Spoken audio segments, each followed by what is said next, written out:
Fence in the Tingle Creek, and Jonbon is clear by 4 lengths to Quilixios in second place. Here's the last for Jonbon. He jumps it well. Quilixios in second, JPR one back in third. It's Jonbon. He's got his favourite hill to climb. He's out in front by 5 lengths to Quilixios, and Jonbon is going to win this race again. A 4th success in the race for Nicky Henderson, and a 3rd for Nico de Boinville. Jonbon wins the Betfair Tingle Creek. From Croke Park. There's nothing between them, in fact, 200 yards to go. Ballyburn and Croke Park having a great tussle with 150 yards to go. And digging down deep as Ballyburn and Paul Townend have shaken off Croke Park up Ferry Pass. Ballyburn returning to a longer trip, restores winning ways in the Grade 1 Ladbrokes. Hey guys, and it's Botson back with Botson Racing, and it's day 2 of the Cheltenham Festival. We have snow upon us. Somehow, miracle, I don't know why we have snow, but this is England and a lot can change. Very, very weird day of results yesterday. Good luck, well played if you, I should say, well played if you made money that day. A crazy Arkle result with Django Bay flying over the top to pin Majborough. And we had I think a champion hurdle that we'll never see the likes again, having 2 champion hurdlers fall. An any power-esque fall from Stateman to win it from the front. Brighter Days Ahead was massively disappointing, I thought. There's clearly something wrong with her. She wasn't race fit that day. She looked out of breath at a very slow gallop, considering she's a very front runner, strong galloper, so very disappointing to see how bad she ran, even though she completed her jumping. In my eyes, she should have won that if she was race fit. Copic to board was massively impressive. I think he should have a stab at the champion hurdle after that win. And the handicaps weren't amazing. We had a couple of places. We got an unlucky 2nd and 4th in the Ultima. And then really just nothing in the Boodles or the novice, National Hunt novices handicap chase. So we're hoping for a better day, results-wise in the handicaps. The graded races yesterday were just like a minefield, a nightmare trying to pick a winner. Bookies have clearly cleaned up, so I'm hoping today is the day that we clean them up, and we'll start off with the first race. It is the Turners. Let's see if I can just pull it up quickly. The Turners novice hurdle. We've got 6 to 4 Fav in Final Demand, 11 to 4 New Lion, 4 to 1 Yellow Clay, 14s Potter's Charm, 20s Bar. This is going to be a very weird make-up race. I think Final Demand is going to be a 3-mile chaser. I think he's going to be a very nice horse to follow next year. I'm slightly disappointed that he didn't go to the Bartlett. I had quite a few nice positions on him there. I do have a decent sized anti-position on Final Demand. Nothing really here at the prices I like at the front end of the market. I do think the front end of the market will win, but it's such a weird makeup of a race where we've got, in my eyes, a 3-miler in Final Demand, a 2-miler in New Lion, and another 3-miler in the Yellow Clay. I think the prices are all about right. See, the Challow form is not great with any runner. I think it's like 0 for 20 at Cheltenham. But again, New Lion was extremely impressive last time out. Yellow Clay, I think, could run well. He's too short now. I think 4 to 1 is the best price out there. I think he could have been slightly nice the night before. I think he was on about 11 to 2 5s. He'd have been a decent sort of in each way sort of angle, I guess. You know what you're going to get. I think he'll guarantee to be placed over there. The one that I came down on was Potter's Charm. I think everything else in here is fairly priced. I mean, I would lean more towards the New Lion now. I wouldn't really be too wanting to get stuck in Final Demand at this distance. I think he's more of a classy 3-miler horse in the making, and I think he might find it too hard at this sort of gallop and this track. So I ended up on Potter's Charm. I just couldn't whistle it down really between the front 3 and the end of the market. Looking at a front end win So I've gone with Potter's Charm, 14s each way with 3 places. I think that's a nice little place angle with Potter's Charm. And hopefully he can outrun his odds and get us a place in the front 3. Moving on to the second race. This is a horse I have a significant amount of interest in today. Ballyburn, I've got a significant anti-post position on him. I'll be cheering him home massively, and I'm sure a lot of punters will be doing the Mullins double in the first 2. I think the bookies will be very scared of that, and the money has definitely come for Ballyburn. Like, he was 7-4 not long ago, even a week ago, and his price has absolutely collapsed. He's not a bet at 4-6. If you were looking to do any sort of angles or any sort of fun muggy bets, I guess the classic favourites one today is going to be quite popular. I'm sure Final Demand, Ballyburn and Jonbon is going to be quite popular with the punters today. But yeah, I just wouldn't be able to tip you up a 4-6 poke when I just don't believe he's value at all. I do think he's the worthy favourite. I do think he should win this. He's got the best form. Slightly disappointing not seeing Croke Park here. I think this would make a slightly more interesting contest. But I think the one against the favourite here is Gorgeous Tom. I thought he was a bit of a squeeze. Sadly, we haven't got 8 runners here, so it is 7 runners, a quarter first 2. But I thought he was the main danger to Ballyburn, and looking at the prices, I thought he was one to sort of have a try at. Dancing City, I think has no chance. Ballyburn's beaten that quite comfortably in a bumper before, and Better Days Ahead needs softer ground. With the snow, maybe he could be a player, but I just keep seeing him drifting, and that can't be a good sign. So I ended up on Gorgeous Tom. I think right now best price is 10s, maybe 11s, a quarter first 2, and I think he will be the play for me on the day. Moving on to the third race. The Coral Cup. We landed a big price not so long ago, a couple of years ago, with a Commando fleet, and I'm hoping to do the same here. I've got 3 horses here. We'll start with the shorter ones and work the way up. Beat the Bat was the short one. I thought definitely was the one that I want to be with here. Prefers softer ground, so I guess that's a small little negative. Only runs on soft ground, I should say. But the step up and trip, I think, will massively suit. And he's lightly raced, so I think the mark is something that's, in my eyes, is quite eye-catching. Needs to jump better though, but I think he could be the one that could take on the favourite. I do have a small anti-post position on Be Aware, but again, I'm seeing 7-2, 100-30 sort of prices, and that's just way too short.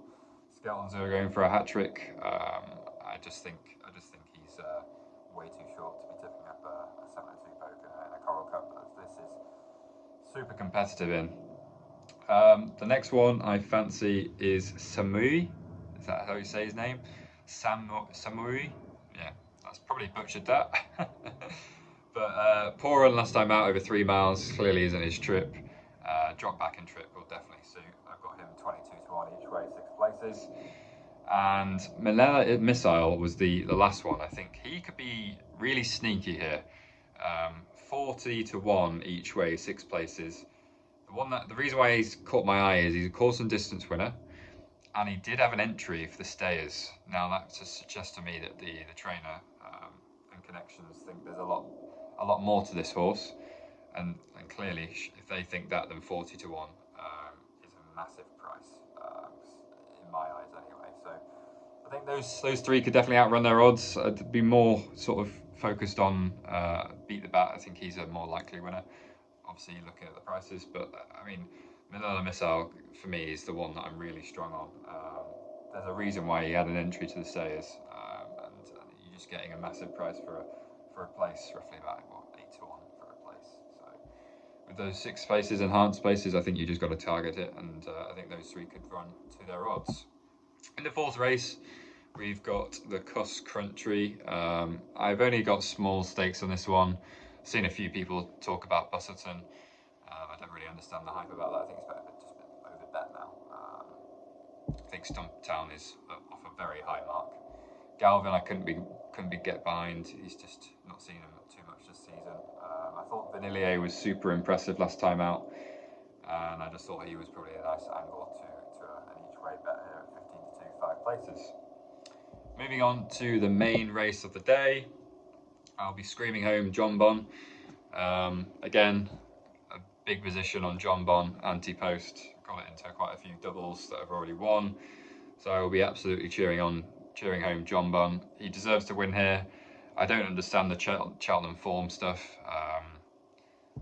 3 times he's lost at Cheltenham. 1 was to Constitution Hill, 2 was to El Fabiolo that we thought at the time he was a monster. And I guess the third time was a poor round of jumping, and he still nearly won to, I think, Lucki did that day. Worth to mention though, those 3 times he's lost, Nico de Boinville wasn't on board. He's won every single time when Nico's been on board. I think that the Constitution Hill full will have a big impact on how he'll ride Jonbon. I think he's going to try and make him ping every fence. I just think he wins. I think he's my nap. I think he's the one that's going to be very popular with the punters today. I think the ground will be kind of interesting to see what happens with, I guess, the snow. But apparently it's drying out now. The one I just can't fancy here is Solness.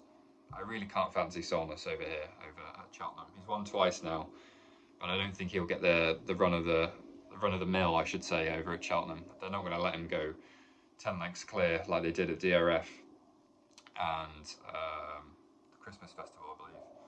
So I'd be really hesitant to be backing Solness each way. I mean, I think Jonbon's actually got form behind Solness. I think he's beaten him by about 10 lengths. I can't remember where, but he's definitely beaten Solness quite comfortably. I couldn't have him. I think Marie Nationale was very impressive last time out. Should have really beaten Solness. Really good turn of foot going into the, I think, 3 out. He's really picked up ground and should have really won. But everything else in here, I just don't think it's got a chance. It's nice that we've got 8 runners. I couldn't put you off, you know, the likes of maybe Captain Guinness each way or Liberty Hunter that swerved the Grand Annual and come here. Maybe could do a sort of a golden ace sort of route. You never know, especially with what happened yesterday. It's probably something that punters might get behind as a Liberty Hunter. But I think Jonbon here is just the only bet.